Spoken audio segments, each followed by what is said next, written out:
होगे हम तो रूहें फरामोश हैं, आप ही जगोगे।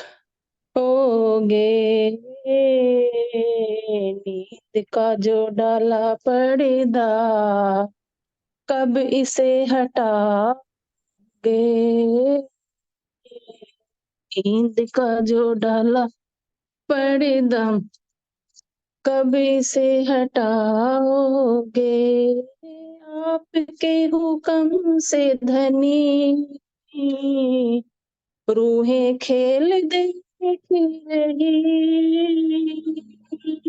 आपके हुक्म से धनी रूहें खेल देख रही। कोल फैल हाल दिल का, कोल फैल हाल दिल का, आप ही बताओगे। हम तो रूहें फरामोश हैं, आप ही जगाओगे। आपके विरह में धनी रूहें यहाँ तड़प रही। आपके विरह में धनी रूहें यहाँ तड़प रही। इश्क भरी नजरों से, इश्क भरी नजरों से कब हमें पिलाओगे। इश्क भरी नजरों से कब हमें पिलाओगे। हम तो रूहें फरामोश हैं, आप ही जगाओगे। हम तो रूहें फरामोश हैं, आप ही जगाओगे। बोलो सतगुरु महाराज की जय, धाम के धनी की जय। प्रणाम जी, प्रणाम जी सुषमा जी, बहुत बहुत धन्यवाद आपका। आपके चरणों में कोटि कोटि प्रेम प्रणाम जी। सुंदर साथ जी, धनी के हाथ में ही है कि कब जाएंगे, लेकिन कह रहे हैं कि जब भी समय आएगा ना तभी जागरूक हो जाएंगे, जब भी उनका होगा। बहुत अच्छा सुंदर साथ जी। चलिए वेदक के प्रश्नोत्तरी की तरफ चलते हैं। चलिए अनम्यूट करिए नूरबाई जी। प्रणाम प्रणाम जी, सभी को प्रणाम जी। सुंदर साथ जी, जयकारा लगा के शुरू कर। सतगुरु महाराज की जय, शिवानाथ प्यारे की जय, सभी सुंदर प्रणाम जी, सभी सुंदर साथ के चरणों में बड़ा प्रणाम। प्रणाम जी, साथ जी सभी को प्रणाम जी। हो गए महाराज जी के संकेत कौन कौन समझता है? आवाज बहुत कम आ रही नूरबाई जी, आवाज। मैं ये बोल रही हूँ, ये तो कल हो गया था ना, सतगुरु महाराज जी के संकेत कौन कौन समझता है? हाँ, इससे आगे ले लीजिए। साक्षी के लिए पहरे पर कौन थी? जी सुंदर शाह जी है ना, साक्षी के लिए जब वो केलबाई जी के पास ही चलते हैं, सबसे पहले कॉर्नर में नजर आ रही है ना, जब राजी सदगुरु महाराज जी ने अपनी बीतक बताई है ना, तो कहाँ पर बताई? पहरे पर, मतलब एक साक्षी के रूप में कौन थी, तो इसके लिए पूछे जब पंसीर प्रताप जी को ये बीतक बताई सुनाई थी। केलबाई जी अनम्यूट करिए आप।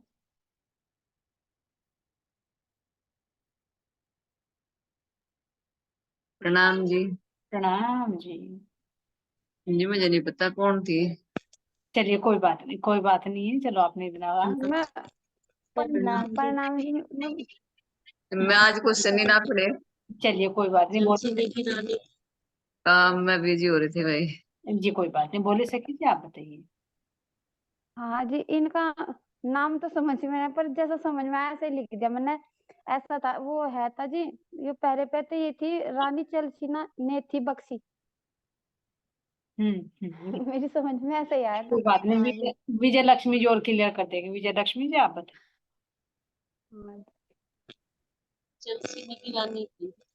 चलचिने में, तो चलचिने में क्यों हुआ? क्योंकि चलचिने में ही जब वो महाराज जी थे तो इन्हें श्री प्रताप जी को तब उन्होंने अपनी मुख से गीतक सुनाई थी। तो वहां एक जैसे कहते हैं कि साक्षी के रूप में कोई विश्वास करे ना करे, तो चलचिने की वहां पर ये रानी थी, जो घर की रानी थी, वहां पर बता दिया, इसलिए सुना शायद ये ठीक है।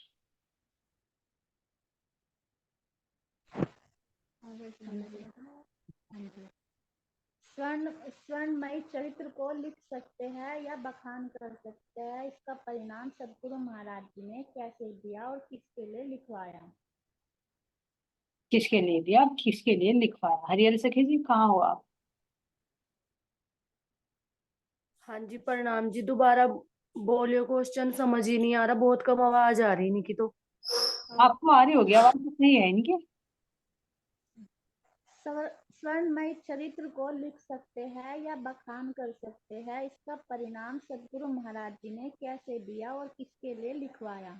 परमात्मा। अच्छा, स्वर्णमयी चरित्र कौन लिखवा सकता है मतलब? तो ये तो राजी महाराज जी ने लिखवाया ना, प्रताप जी के अंदर बैठ कर, क्योंकि बीतक उन्हीं के द्वारा लिखी गई है ना जी। और स्वर्णमयी दूसरा चरित्र किसका है? स्वर्णमयी चरित्र जो लिखा, तो ये तो हाँ जी, स्वर्णमयी। स्वर्णमयी चरित्र हाँ। किसका है हम्म। जी? वो तो उसी का होगा ना स्वर्णमयी चरित्र, जैसे मान लो जो गुरु जी की चलनी पे चलेगा। हाँ मतलब जो इसमें प्रश्न पूछिए कि स्वर्णमयी चरित्र जो लिखा, तो किसने लिखवाया, किसका किसका किसके चरित्र की बात कर रहे हैं यहाँ पर? किसका है स्वर्णमयी चरित्र? कंचन की बात है। जी वो रामरत्न महाराज जी का है ना, हाँ, स्वर्णमयी चरित्र कंचन की भांति, जो उन्होंने लिखवाया राजी ने अंदर बैठ कर। उन्होंने लिखवाया श्री प्रताप जी के माध्यम से। किसके लिए लिखवाया ये और पूछ रही है। जी ये हम सब सुंदर साथ के लिए लिखवाया जी, वैसे तो विशेष महाराज जी ने। क्योंकि जो विश्वास करके चलेगा ना, उसी के लिए लिखवाया कि जो हाँ जानना चाहेगा अपने सदगुरु के बारे में, अपने हादी के बारे में, कि वे किस किस रास्ते से चले, कैसे कैसे चले, है ना, तो वे सब हाँ ब्रह्म तो है, तो हमारे लिए ही लिखवाया है। जी सतगुरु के कहे तो वही तो लिख सके। जी जी जी, जो पात्र हो है ना, उसी उसी के माध्यम से वो सेवा लेंगे।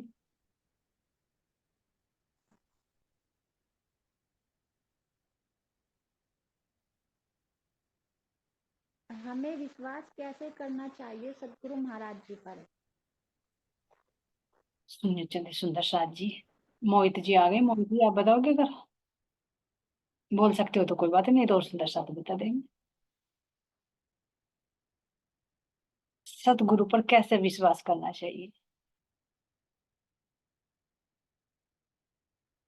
चलिए कोई और बताए, सुंदर साथ जी, जरमर भाई जी।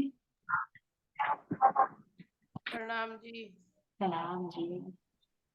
क्या क्वेश्चन आंटी? आज मधु की आंटी आवाज बहुत कम आ रही है। भाई नूर भाई देखो, आवाज थोड़ी सी पास को होकर बैठो, मुझे तो ठीक आ रही, लेकिन और सुंदर साथ को आ रही है कहाँ? नहीं पता नहीं, मुझे ही आ रही है, औरों को भी आ रही नहीं, है। और भी कह रही है, और भी कह रही है, हो सकता है कम आ रही हूँ। अपनी क्या क्वेश्चन? अपनी अपनी भी वॉल्यूम चेक कर लो एक बार मोबाइल की। हमें क्वेश्चन बोल। समय सतगुरु पर कैसे विश्वास करना चाहिए?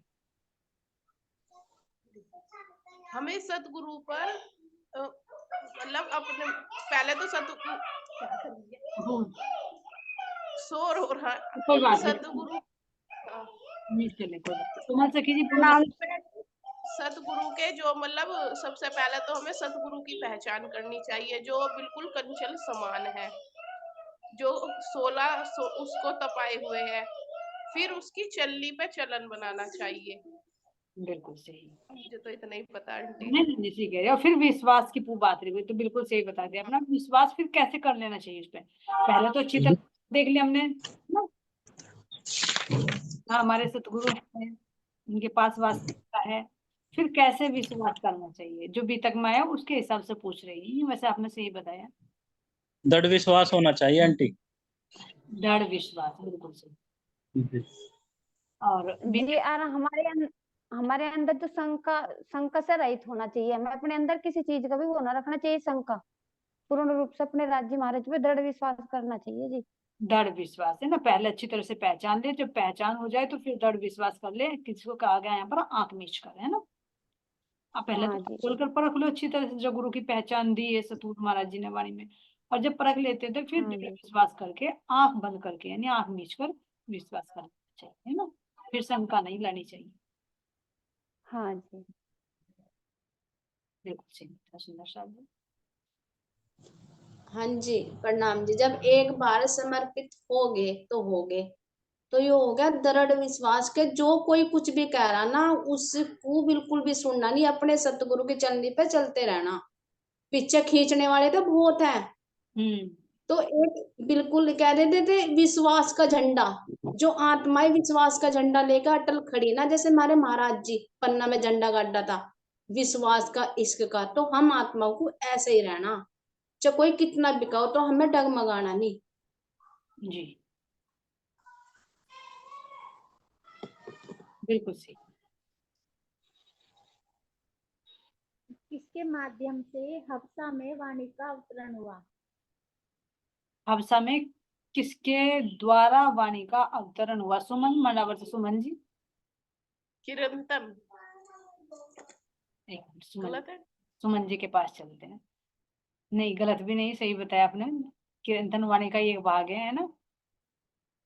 सुमन जी, अगर आपको आवाज आ रही है बता सकते तो आप अनम्यूट कर दीजिए।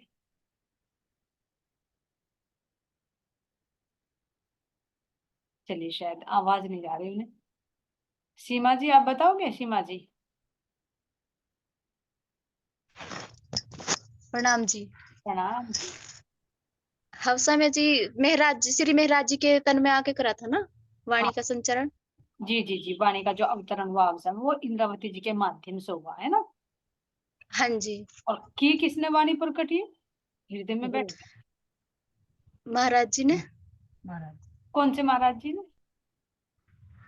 दामदनी जी ने। रामधन जी ने।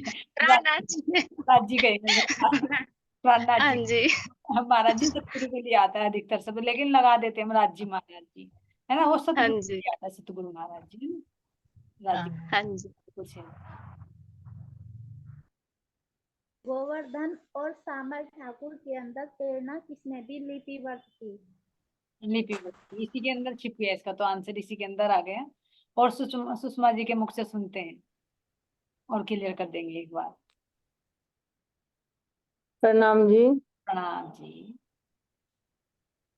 मुझे कुछ सुना नहीं जी, जी, जब दोबारा से।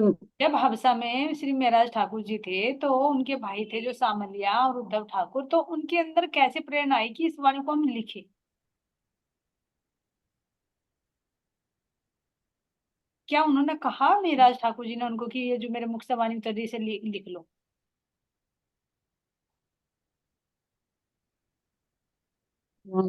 सुनीता जी आप बताओगे?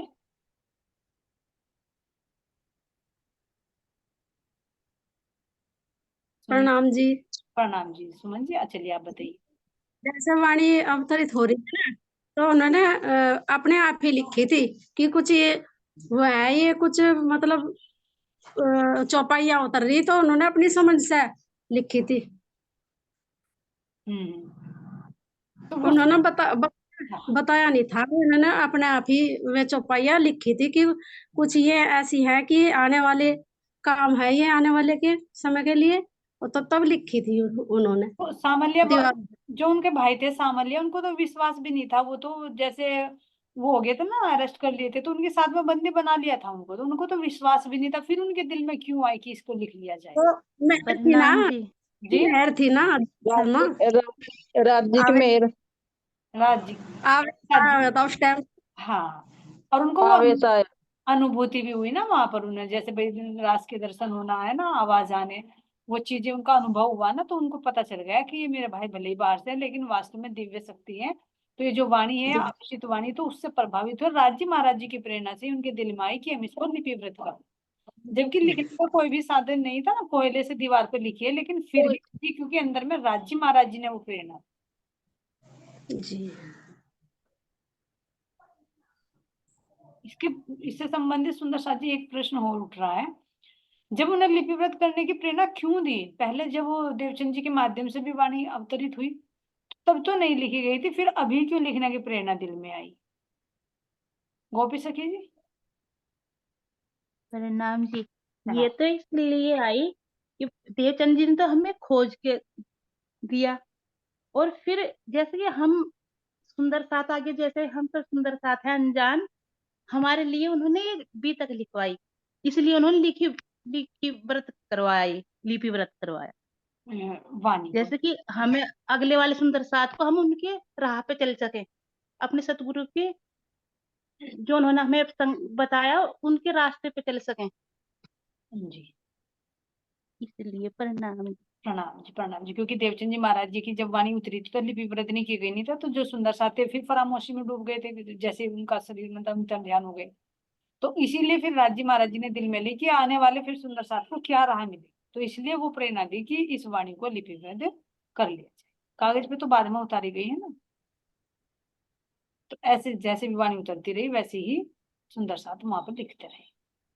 हाँ जी, एक ये भी तो कारण बनाया, जो मैं थे उनके भाई थे शामिल ठाकुर, तो मैं तो बहुत में थे, उन पर क्रोध करा था उन्होंने, जो जी मेरे राज्य थे उन पर क्रोध करा था, तो राज्य महाराज जी ने उन्हें कारण बनाया लिखने का।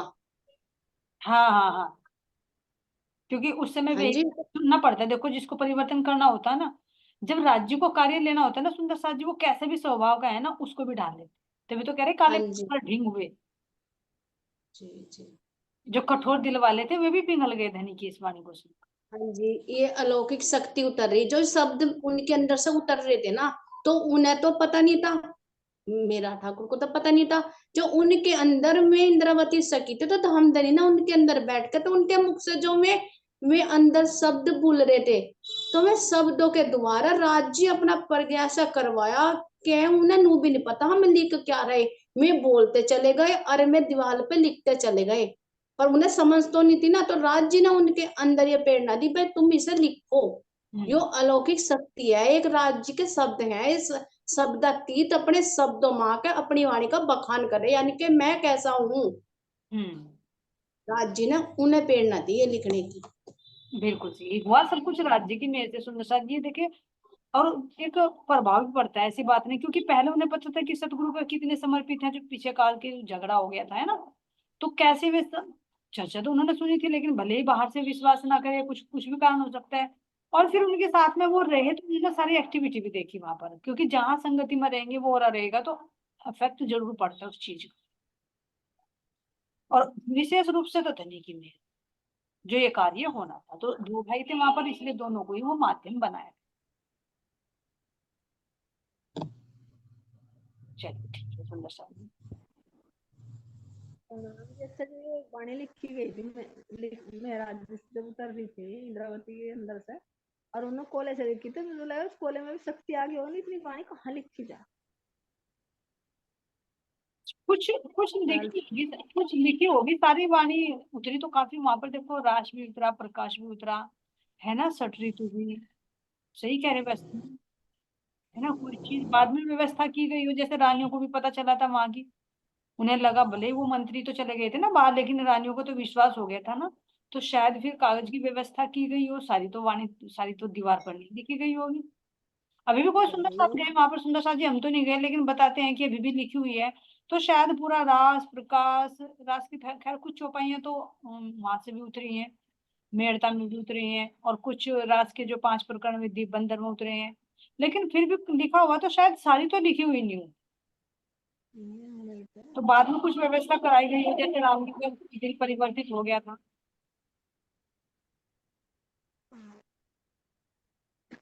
हो सकता है। प्रणाम जी दीदी, प्रणाम जी। सारी वाणी तो ना जगह जगह उतरी, कहीं दिल्ली, कहीं अनूप शहर, यहाँ पर तो ये जो शुरू की आवेशित वाणी उतरी गई थी ना, ऐसा ही है ना? अंजू से कीजिए, रास प्रकाश सटरी हाँ तो जी, 2 चौपाइयां केवल, इतने का वर्णन आता है कि हवसा में उतरी, हाँ हाँ है ना। सही और कहा, यही। इनसे भी संबंधित ये प्रश्न उठ रहा है, तो कि जितना ये बताया गया है अगर ले, तो ये भी सारी दीवार पर नहीं लिखी गई है। भाई मान लीजिए कि अच्छा, कितनी बड़ी चीज, कितना बड़ा होगा आप ये बताइए, मतलब जहां भाई एक कैद रखेंगे उनको, तो हाँ जी, कितना हाँ बड़ा जी, होगा। हाँ जी। ठीक है, नहीं नहीं, बस वो तो बीतक में अपन ऐसे सुनते हैं ना, कि फिर रानी ने जब देखा तो उन्होंने राजा को कहा, तो फिर इन्हें कागज और कलम की व्यवस्था की गई, हाँ, की गई कुछ होगी। ऐसा, है ना? हाँ हाँ। लेकिन शुरू में तो नहीं ना, क्योंकि शुरू में रानियों को पता नहीं चला, लेकिन जैसे वे थे भाई थे तो उनको तो लगा, भाई साथ में रह रहे थे, पता था सतगुरु पे कैसे समर्पित है, सतगुरु का ज्ञान हाँ क्या जी, है। तो उन्होंने वो शुरू के जो लिखे और फिर रानियों को आभास हुआ, तो फिर बाद में व्यवस्था करा दी गई होगी कागज की। हाँ जी, हाँ और जी, इसीलिए शायद रानी के अंदर भी वो डाला, क्योंकि उनको भी दिखता था कि वो प्रकाश है, नूरी प्रकाश है, इसलिए उनको विश्वास आया, फिर सिरोपाव देकर विदा किया गया। तो राजा के आने से पहले, मंत्री के आने से पहले उन्होंने वो व्यवस्था करा दी गई होगी, इसलिए धनी ने उनके अंदर भी वो प्रेरणा डाली, हाँ जी, हाँ जी, जी, है ना। हाँ जी, लेकिन लिखाई में तो मोटा मोटा ही आता है सुंदर साथी, जो अंदर का अनुभव होता है ना, वो तो बहुत, हर चीज नहीं लिखी जा सकती। लालदास जी कह रहे बिल्कुल। देखो नहीं लिख वर्द कर सकते, वो तो एक संकेत देते। प्रणाम जी। प्रणाम जी। ये भी तो हुआ था ना वहाँ आपसे में, जैसे उन्होंने विलय किया था मेराज विलय, तो उन्हें तो उसके दर्शन हुए थे ना वहाँ उसके ब्रजराज के, और उन्हें मतलब जी राज के, और जैसे उसमें उन्हें तो उनके भाई थे, उन्हें तो दर्शन नहीं हुए थे, उन्हें एक प्रकाश पुंज दिखाई दिया था। उस प्रकाश पुंज के कारण तो ये हुआ कि जो चौपाइयाँ उतर रही थी कि हमें भी उनके लिए कुछ करना चाहिए, नहीं इतना मेरा हुआ और कुछ तो है इसके अंदर, कोई शक्ति तो जरूर है।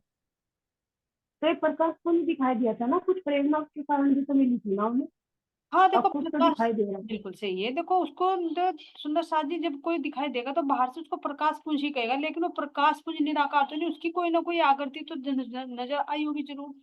अब जो आपने कहा कि रास रास के ही नहीं, उनको तो साक्षात राज जी के भी दर्शन हुए। राज से तो शुरू हुई चौपाई, ब्रज के भी दर्शन हुए, राज के भी हुए, परमधाम के युगल स्वरूप के भी दर्शन हुए। कहते हैं ना कि पहले राज जी दिखाई देते, कभी वो फिर श्यामा जी के रूप में नजर आती, तो वही फिर देवचंद जी के तन के रूप में भी नजर आते। तो दिखा दिया ना कि उस तन के अंदर मैं ही बैठा था, तभी तो उनको विरह हुआ कि मेरे सतगुरु बैठे थे, लेकिन मैं सब अब आगे की पहचान ही नहीं पाई उनको, है ना। तो उनको देवचंद जी के रूप में भी दर्शन हुए, उनको ब्रजराज के रूप में भी दर्शन हुए, ब्रज के रूप में भी दर्शन हुए, परमधाम के रूप में भी साक्षात उनको दर्शन हुए। बहुत बातें हैं इसमें स्वाति, जैसे हम देवचंद जी के है ना वार्तालाप, जब श्याम जी के मंदिर में दर्शन हुए थे, ऐसे ही देखे तो इसमें जो हमसा में इंद्रावती के साथ वार्तालाप है, ये भी काफी लंबी वार्तालाप है। तो कुछ प्रेरणा तो ऐसे गई ना कि जो उन्होंने देवचंद्र जी के तो सब कुछ मतलब देख भी रखा था और सुन भी रखा था इन्होंने, तो इससे भी तो प्रेरणा मिली होगी ना भाई, देवचंद्र जी के इनके गुरु थे, और तो उनसे इनमें कुछ शक्ति आई, कोई तो कुछ कोई हाँ ना कोई तो कारण। बिल्कुल, भाई जो गोवर्धन भाई थे तो उनको तो पूरा विश्वास था, लेकिन वो तो धाम चले गए थे, उनका तो शरीर छूट गया था। अब ये थे दोनों भाई यहाँ पर। और जब इन्होंने मतलब वो प्रकाश सुन देखा, कोई प्रेरणा उनसे ही तो होगी ना, मतलब। बिल्कुल सही। चलिए आगे नेक्स्ट क्वेश्चन। प्रणाम जी, प्रणाम जी। वे दो कौन थे जो श्री राम रतन जी महाराज जी के साथ में रहते थे? दो परम शिष्य है ना, जिनके माध्यम से बहुत विशेष सेवा ली है रामरतन महाराज जी ने। इंदु सखी जी आप बताओगे?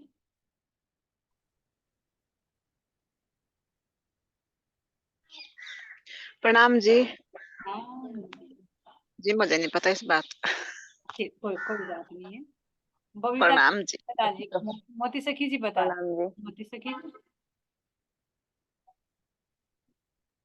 मेरे तो फोन में बहुत कम आवाज आ रही है जी, मेरे समझ में नहीं आया क्या पूछा। हाँ चलिए कोई बात नहीं, अभी सुन लिया जी आप। तो प्रणाम अब जी।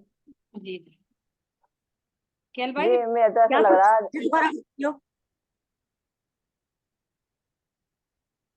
बताइए आप, केल भाई जी आप बताइए। प्रणाम जी। जी एक तो प्रताप जी थे, एक जगदीश जी। हाँ जो देखो रहे तो साथ में बहुत है, लेकिन विशेष कार्य जो लेना था जागने का, वो इनके माध्यम से लिया, जिनको कहते हैं कि शिष्य तो बहुत थे लेकिन परम शिष्य है ना, परमात्मा जी, जो पात्र थी कुछ करने की। नाम सुंदर था जी, जो जगदीश चलने वाले ही थे कोई। हाँ जी जगदीश आहूजा जी, इन चलने में जो रतनपुरी महाराज जी के शिष्य थे कोई। हाँ जी उन्हीं के साथ में तो रहे, उन्हीं से तो तारतम्य लिया था, उनकी काफी सेवा की। वो ज्यादा सेवा करी उन्होंने तो। उन्होंने उन्हें उन्हें तो दर्शन दिखाए थे उन्होंने, जम्मू में पता नहीं कहाँ पे, कश्मीर में कहाँ से। हाँ देखो जितनी सुंदर साथ जो परमधाम के दर्शन कराए थे। हाँ कश्मीर में। दर्शन तो कई को कराई हैं। देखो शायद भाई इनको प्रताप जी को भी कराए होंगे, और मतलब भाई जगदीश जी हैं जो इनको भी, और एक और आता है, क्या नाम उनकी, जो एक माता जी थी, मेरे ध्यान से निकल रहा है, बनारसो आंटी, बनारस बनारसो देवी। बनारस है ना, उनको भी दर्शन कर रही थी। तो पाद अरे एक बार तो फिर इन्हें निन्नाम बनारस जी ने कहा था कि सबको परम धाम के दर्शन करवा दो महाराज जी। हाँ जी, हाँ जी। अभी फिर उन्होंने कहा भाई चलो अभी करा दो, अभी भाई ये जो सारा खुल जो जिसे जाएंगे। मांगना मांग लो। हाँ, ये बी तक में लिखे हुए हैं, आगे चलेंगे ना बी तक, तो उसमें हम सुन पाएंगे सारी घटनाएं। जी चलिए आगे बढ़ो। मानिक भाई जी आप कुछ कह रहे थे। नाम सुंदर सा मैं पूछना चाह रही थी, जैसे महाराज जी से उन्होंने नाम लिया था, तारतम लिया था, तो महाराज जी ने तो नाम नहीं बदल रखा था, लेकिन नाम श्री कृष्ण जी तो दिया होगा ना, साहब थोड़ा दिया होगा। नहीं, हाँ श्री कृष्ण का ही दिया था सुंदर साहब ने। मुसलमानों के लिए था, तो हमें तो निज नाम श्री कृष्ण जी दिया था इन्होंने। देखो श्री कृष्ण के या साहिब के दोनों प्राणनाथ जी के ही दिए हुए हैं सुंदर साहब जी, कोई अलग नहीं है। सबकी अपनी अपनी मान्यता है, वो तो नाम से पढ़े, लेकिन जिस नाम से तुम जानना चाहोगे उस नाम से पहचान लो। लेकिन जब से लेकर अब तक रामचंद्र महाराज जी ने भी श्री कृष्ण नाम ही दिया था उनको, है ना, जो पहले से ही चला आ रहा है। बाद में इन्होंने मंथन किया तो देखा भाई, क्योंकि हिंदू और मुसलमानों को भी जगाना है ना, तो कोई श्री कृष्ण को हर कोई तो नहीं स्वीकार करेगा भाई, मुसलमान कैसे मानेंगे। और फिर दूसरी कारण ये भी हो जाता है सुंदर साथ जी, कुछ परिस्थितियां ऐसी बन जाती हैं कि हर कोई तो उस ज्ञान के अंदर नहीं उतर पाता। जैसे श्री कृष्ण तीर्था लीला है ना, या वाणी है, वाणी को हर कोई इतना डीपली नहीं उतर पाता। तो अगर कृष्ण नाम दे देते हैं तो उसको वो कहाँ पर घटित कर देते हैं, या तो विष्णु में ले लेंगे, बिल्कुल जो कोरे होंगे, वाणी के टच में नहीं होंगे, उनको दे दिया तो वे विष्णु रूप में ही श्री कृष्ण राज जी महाराज जी को मानेंगे। फिर अगर इससे ऊपर भी उठिए थोड़े से, तो कहाँ तक चले जाएंगे कि गोलोक तक। बस भाई गोलोक में श्री कृष्ण ब्रज और रास की लीलाएं खंड, तुमने तो देखा, पूरा विराट समझ रखा, कहाँ पर ब्रज है कहाँ पर रास है, तो वहां तक सीमा रुक जाएगी। और बस उसी स्वरूप को देखते रहेंगे, जो राधा और कृष्ण है उसको नहीं देखेंगे, जो उनके अंदर बैठकर जिसने लीला की, जो अक्षरातीत है उनको भी श्री कृष्ण कहा, और गोलोक श्री को भी श्री कृष्ण कहा, और विष्णु रूप में भी श्री कृष्ण कहा। तो इस चीज का एक मतलब बाहर से भी किसी को तुम समझाओ तो ये कहेंगे, ये कबीर पंथी भी कहते हैं कि चतुर्भुज के रूप में अटके भाई, सब अटके हुए, यानी चतुर्भुज में विष्णु रूप पर घटित कर देते हैं। जो भी अधिकतर श्री कृष्ण नाम लेंगे तो विष्णु तक, और ज्यादा से ज्यादा गोलोक तक, अक्षरातीत तक कोई बिरला पहुंच पाता है। तो उस चीज में जब देखा कि बाहर को सुंदर साथ ज्यादा भागते हैं, तो इसलिए फिर मुसलमानों के माध्यम के लिए भी उनको जागृत करने के लिए, क्योंकि हर संप्रदाय में आए, तो इसलिए साहेब वाणी में ही है सुंदर साथ। ये अलग से किसी ने नहीं बनाया कि किसी ने बनाया किसी की वो है, लेकिन किसने किस चीज का खुलासा किया, किसी ने किस चीज का खुलासा किया। लेकिन ज्यादातर ये भी में रामरतन महाराज जी श्री कृष्ण नाम ही देते थे, और उनको भी वो ही दिया गया है। बाद में तो धनी की मेहर होती है, किस तरह से क्या लीला होती है उसके बारे में हम ज्यादा नहीं बोलना चाहेंगे, सब धनी की मेहर है, किस तरह से वो क्या लीला का।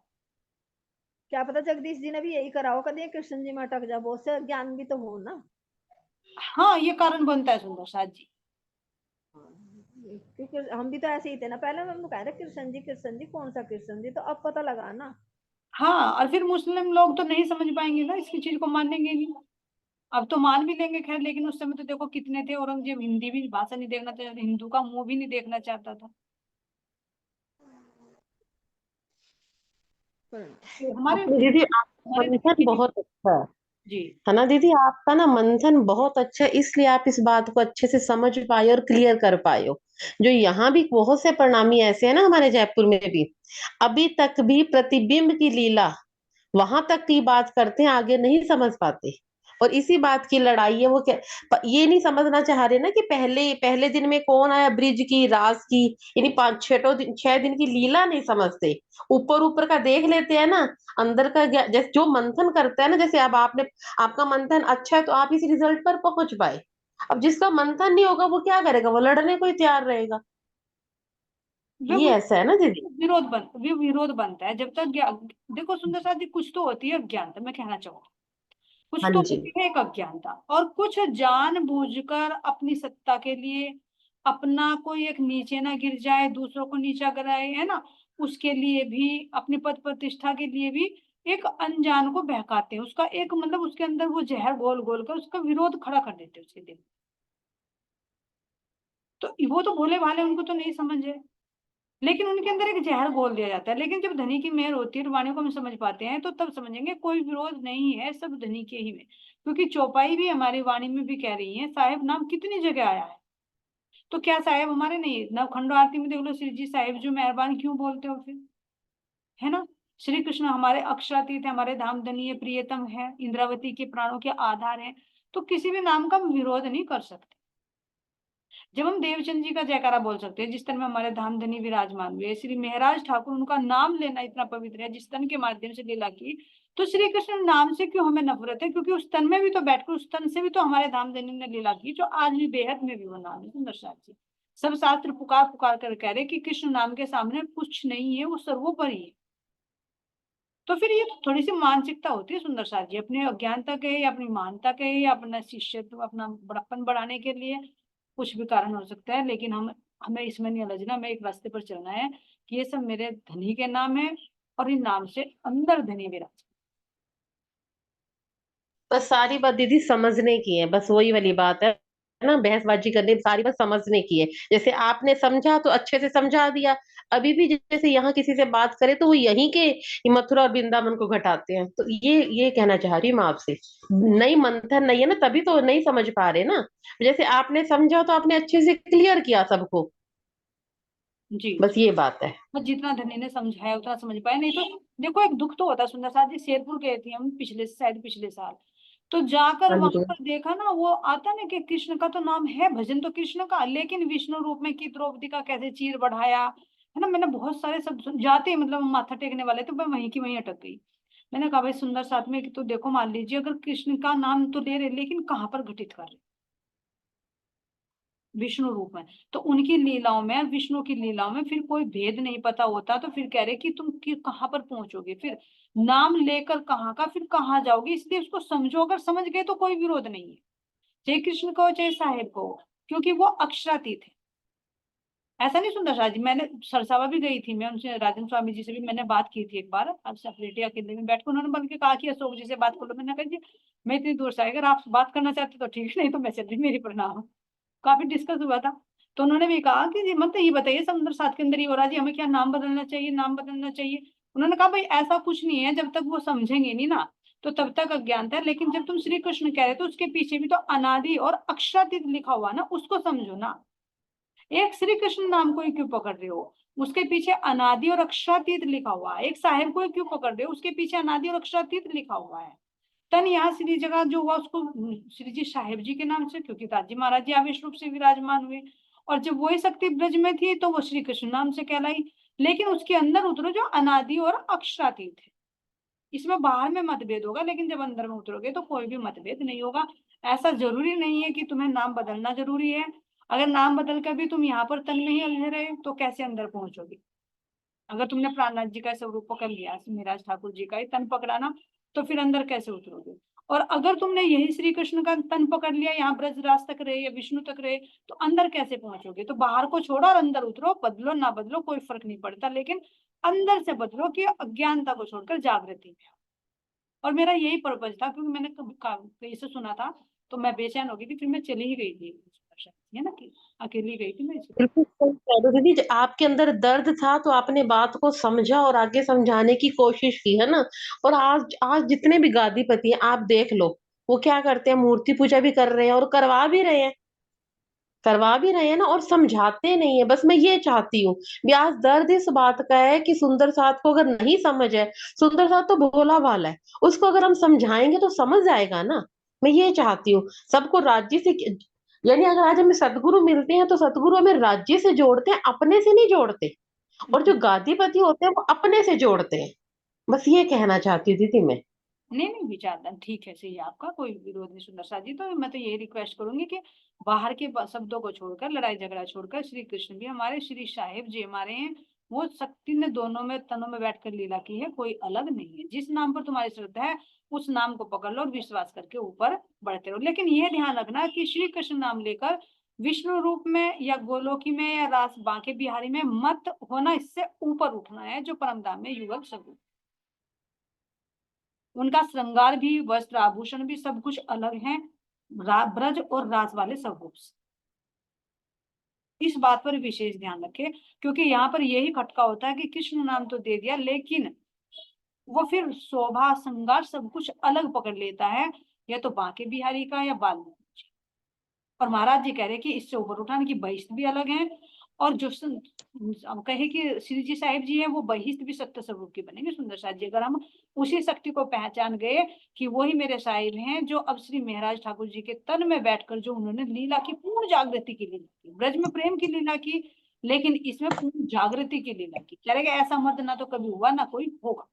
ये पूर्ण ब्रह्म परमात्मा अक्षरातीत निष्कलंक बुद्ध अवतार है, जिनकी भविष्यवाणी की गई थी कि 28वें कलयुग में आएंगे। द्वापर में नहीं कहा था सुंदर साहिब जी कि 28वें द्वापर में तो आए, लेकिन कृष्ण रूप में आए। लेकिन वो जो लीला की ना, कहने की ब्रह्म लीला डपी अति अवतारों दरम्यान, सो फिर अपनी प्रकट करी पहचान। फिर वही शक्ति आई किसके, महाराज जी के अंदर, इंद्रावती जी के आत्मा पर बैठकर, और अपनी पूर्ण पहचान बताई कि मैं कौन हूं, मुझे पहचानो।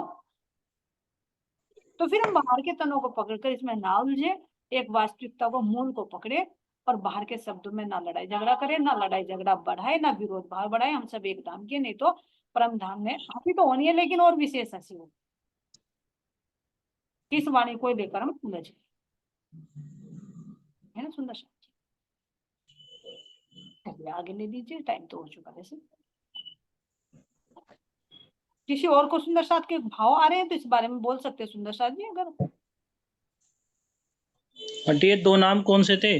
नाम 2 नाम कौन से? अच्छा, ये जो अभी पूछा है, मेरा ध्यान कहीं और चला गया जी।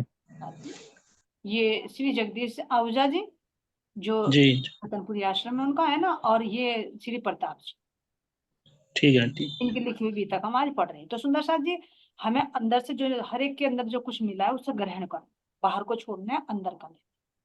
तन चाहे कैसा भी हो, कोई सी भी लीला कर देते है ना। चलिए सुंदर साथ जी आगे। रतन जी पहले कौन से तन में आए और उस तन का नाम बताओ। दोबारा से रिपीट करिए। प्रणाम जी। चलिए विकेल भाई जी बताइए, अगर आप समझ गए हो तो बताइए। बिहारी जी। हाँ, बिहारी जी के रूप में आई हमारी रतन भाई, है ना। हाँ जी। जी, उस तन में फरामोशी में थी, क्योंकि एक कार्य लेना था। हाँ जी जी। क्या कार्य लेना था विशेष? इन्हें यू रोल दे रखा था, कहते हैं भाई इन्हें यहाँ का रोल वैसा दे रखा, अगले तन में जाकर इन्होंने कसनी कसी भाई, इन्होंने राम रतन जी महाराज ने, तो अब ये जागृत हो गए, राज्य के स्वरूप माना गया, ये धाम धनी कहलाई, ये भी लास्ट में आकर। हाँ लास्ट में। लेकिन उस समय क्या विशेष रोल रहा उनका, क्या विशेष सेवा रही बिहारी जी के तन में? बिहारी जी के तन में तो ये सारा रोल खराब ही रहा इनका। बलिदान इनका सबसे बड़ा था, बलिदान। कुछ अच्छा भी रहा है, विचार करिए। हाँ जी, बलिदान दिया उन्होंने उस समय, देखो, क्योंकि 2 तन पर तो लीला नहीं हो सकती।